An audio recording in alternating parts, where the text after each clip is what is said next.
அது ஒரு சின்ன வயல்வெளி. அந்த வயல்ல ஒரு குருவி ஒரு கூட்டை கட்டி அதுல 2 குஞ்சுகளை பொறிச்சு வச்சிருந்ததாம். அந்த வயலுக்கு அறுப்பு காலம் வரும்போச்சுல அந்த ஓனர் பேசிட்டு இருந்தாராம், இன்னைக்கு வயல்ல அறுவடை செய்யணும், அதனால நான் கொஞ்சம் ஆளுங்கள்லாம் கூப்பிட்டுருக்கேன் அப்படின்னு சொல்லும் போச்சுல தாய்க்குருவி தன்னுடைய கூட்டுக்கு வரும்போச்சுல அந்த குஞ்சு குருவிங்க எல்லாம் சொல்லிச்சான், இன்னைக்கு அறுவடை செய்ய போறாரு, நம்மளுடைய கூட்டெல்லாம் கலைச்சிருவாரு அப்படின்னு சொல்லிட்டு. அப்படியெல்லாம் எதுவும் நடக்காது அப்படின்னு சொல்லிட்டு தாய்க்குருவி சொல்லிட்டு போயிடுச்சான். மறுநாள் அதே மாதிரி அந்த ஓனர் இன்னைக்கு 4 ஆளை நான் அரேஞ்ச் பண்ணியிருக்கிறேன், அவங்க இன்னைக்கு இந்த காரியத்தெல்லாம் செஞ்சிருவாங்க அப்படின்னு சொல்லிட்டு சொல்லும் போச்சுல அதே மாதிரி அந்த தாய்க்குருவி தான் இந்த குஞ்சு குருவிங்களும் சொல்லிச்சா, இன்னைக்கு 4 பேர் வர போறாங்களாம், இன்னைக்கு அறுவடை செஞ்சிருவாங்க, நம்மளோட கூட்டெல்லாம் கலைச்சிருவாங்க அப்படின்னு சொல்லிட்டு. ஆனா தாய்க்குருவி அதை பத்தி கவலைப்படவே இல்லையா, பயப்படவே இல்லையா.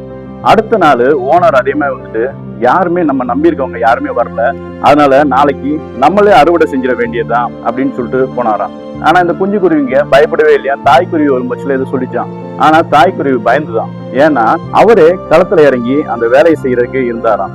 ஆமா ஃப்ரெண்ட்ஸ், நம்மளும் சில காரியங்களை மற்றவங்களை நம்பி அதை செய்யும் போச்சுல அந்த காரியம் சரியா போய் முடியறது இல்லை.